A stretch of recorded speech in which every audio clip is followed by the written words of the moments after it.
these topics, you're trending before everybody else is trending. And so, because I have no idea what we're going to talk about next, but this is quite interesting about what you want to talk about today.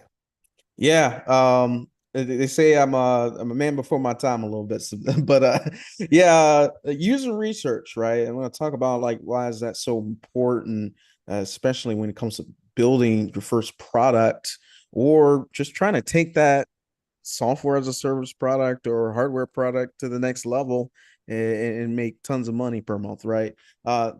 Effectively, user research. I'm a big stand on this, and the idea is you got to go where the people are and listen, right? When I first started my first startup business, my original dream was to build a competitor to Google Glass that helps you shop online better. And my original assumption was that, oh, well, everybody had, some augmented reality glasses. I could make my shopping experience better, and then the retailer makes off at the end too, right? And what I come to discover, working with some co-founders and getting introduced to chief marketing officers at enterprise businesses, they said, "Hey, the idea sounds cool on paper, but Chris, the real problem and pain point we have right now is we still don't know how to figure out images." So I was starting my first bouts of user research in 2016, and I was dumbfounded. I was saying, wait, $1 billion e-commerce firm is still having problems with product visuals? And then think about the scale and the magnitude of the issue. You have hundreds of thousands of products you want to sell online, and then each product has to have great looking visuals, some great descriptions, and everything else in between, metadata, you name it. That was a load for a lot of e-commerce businesses. And from that user research, I started off with one marketing manager, and then we interviewed over 50 different marketing folks in the e-commerce space. And we started recognizing a pattern. Doing product content was super hard. Businesses were hiring photography shops to come in and from dusk till dawn, essentially, dawn to dusk, essentially, just building out, just click, click, click, click here. So we've realized, hey, we need to automate the things of this process that people hate. And that was taking my content, putting it on a platform, and distributing it out to hundreds of products. So that's where without proper user research, I would have never have understood where my first business would truly was. Yeah, when we first have a product idea or something, we start off with assumptions that we think the market is going to take.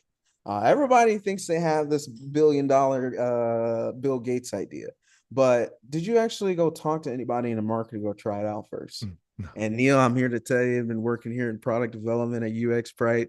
Half of my founders haven't done that process, Yeah, and why don't they so do that product research? This is what we talked about since we started this podcast, and we're re-releasing all of UX Sprite's podcast as video podcasts coming very soon to a theater near you, which will be exciting because we have grown together, and it'll be interesting. And I think that marketing never changes. We are just evolving, and it's great to listen to old podcasts because you're going to find little tidbits and say, wow, what nugget of information was I able to gather from here? But one thing I've learned from you that I do take to a lot of my clients now and people I talk to is, have you really taken this product, this book to market?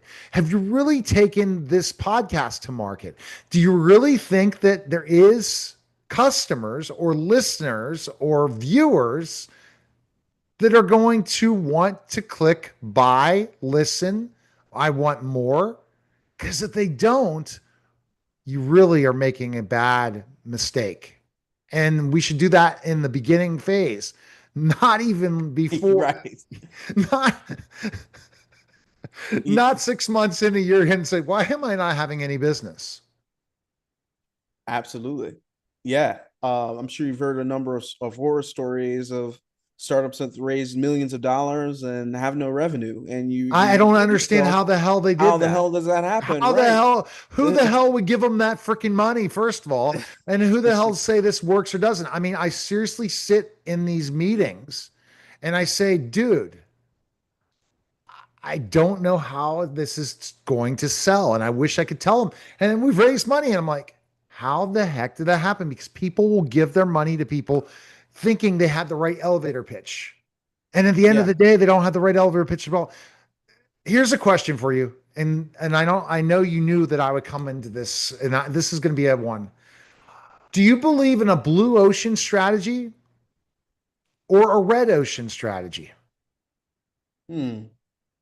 Explain a little more about the red Yeah, ocean. yeah, yeah, yeah, yeah. So a blue ocean strategy is the marketplace is open to you completely. There's hardly any competitors in the Right. marketplace, and you are niche and you are going to hit it perfectly. While a red ocean strategy is you're in one of the biggest competitive markets in the world, and yet you can meet this competitive market, but yet you're going to have a lot of competition and you're going to have a lot of price gouging, but you could still win because your total addressable market, your TAM, There you is go. Okay, I see what right you're saying. there.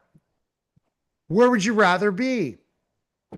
That Man. niche? Um, Yeah, yeah. well, yeah, if we're thinking in ocean terms, I want to go where the meat is. I want to go where the competition is. And here's why I say this, right? This is a little different than other conventional knowledge, right? The niching part is super important. But when you're early on, you don't want to niche too much because that may cut off the opportunity that you may have yet to explore. So for example, like when we first started UX Bright, we were a web dev agency, literally running into an ocean of red of all types of web development agencies out there. But we knew that at our core, we're doing something completely different in our ethos and how we're working with folks. We're not just building just a website just to build a website. We're building this for Right. the user experience. So what this helped us do is, well, helped you get some early wins, right? Especially if you solve an immediate win. Competition, I see competition is good because it validates the field, right? If you're in a blue ocean and nobody's biting in that field, you should probably take a step back to realize, why hasn't anyone necessarily capitalized on that before? Exactly. Um, And that's the taking to market. If right. you have a blue ocean, but yet there's no one in that ocean that wants to buy, you're going to be just swimming with minnows. Yeah, you just be Right. But swimming if and you you'll be bring a wondering where you went. total different avenue to a red ocean, you still could there the total addressable market's the most important thing. If you have a huge market that wants to buy it, why the heck don't you sell it? Even if there are other competitors, because those competitors That's can't right. you differentiate you. So this is my big fight. Niche versus not niche. Market. I believe if the market will buy it, they'll buy it. Like Right. I'm opening up another tutoring company again. I'm relaunching my tutoring business again. But guess what? I'm in a red ocean with not great margins. But guess what? I have the market. I have There already you go. customers ready to buy. I already have people to connect with. And I already am bringing something different to the table with AI infused. So, and I already have the marketplace. So it's a totally different game than somebody else. So there's no blueprint. You just hope the market will buy. And Well, you have to go yeah, ahead. to that point of user research and this red or blue ocean strategy, actually, I was just talking with a founder earlier, and the idea is that competition is, you want to look at what they've done already. Let's say they were first to field. Most people would think, oh yeah, first to field, first advantage, right? This may be true in some cases, but at the end of the day, though, they are going to be the first to market and the first one to make mistakes. So while they make their mistakes, you let that ocean become just a little bit more crowded, and then you could see sort of where their gaps are, where are the parts that they aren't. Because the idea of Silicon Valley is ship fast and break things, right? Like if it doesn't work, try something else, Yeah. pivot, right? But Yeah, you don't want to be stuck on one niche too long. If it's not working, you try Yeah, something and else, so right? and that's where the question is niching working with the now having AI. Now, these are things that you That's a got to great look question. at, and specifically look at IBM. IBM didn't niche at all. So No. it would be an interesting debate to have all these coaches that are teaching niche, niche, niche versus guess what? I have something now is opening up Total Tutor again. I have athletes ready to buy. Yep. I don't have to worry about the market. So this is the quintessential thing as entrepreneurs. So many businesses fail, Christopher. So many don't make money. So many don't profit. They don't take home money after the end of the day, even if they bring them revenue. Right. You have to look at all these areas. And that's why you have to contact someone like Christopher UX Bright or myself to talk to you. Because here's the thing, we have been in the market. We've done it. We've done both ways. We've niched, we've gone straight red ocean. But we've tested in the market, and every time we've sold our product and service, it works and people want to buy it. And that's, I think, what you're trying to talk about in this podcast, Chris. Yeah. Businesses in the realm of serving. And you got to find a way to serve as many people as possible. I think that's the real key to success, right? Especially in Oh, business. 100%. Mhm. And that's the exciting part is if you're so this is why I keep telling my clients, if your product sells to one person, it can sell to a million people. It's the truth. If your product doesn't sell to anyone, you're thinking you have the perfect product. You really don't, and you need to go back to the drawing board. And that's the big thing that makes the UX experience and going to uxbright.com the reason to do it, Chris, right? Yeah, because we're going to help you figure out who your ideal customer is, how to speak to them, how to make sure you can scale it, and also raise some money at the same time too.